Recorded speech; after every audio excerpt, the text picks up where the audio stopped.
Hello বন্ধুরা, দেখুন কিভাবে সরু পিঠা বানানো হয়। আমার শাশুড়ি মা সরু পিঠা বানাচ্ছে গুড়ি আর নারকেল দিয়ে। কোনো ব্যাপার নয় সরু পিঠা বানানো। কিভাবে বানাচ্ছে দেখুন সরু পিঠাটা। একটা তাওয়াতে দিয়ে কিভাবে কি সুন্দরভাবে মিলে দিল। এরপর দেখুন কি করে। এবারে ঢাকনা দিয়ে একটু ঢেকে রেখে দিল। বেটু, তুমি এখানে কি করছো?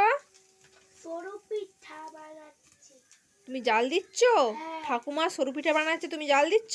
হ্যাঁ।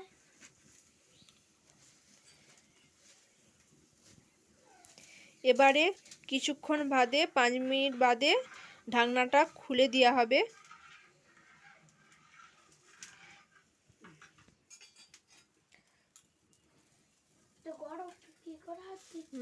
গরম খুন্তিটা একদম হাত দেবে না, তুমি চুপচাপ বসে থাকো এখানে। দেখুন ঢাকনাটা খুলে দিল।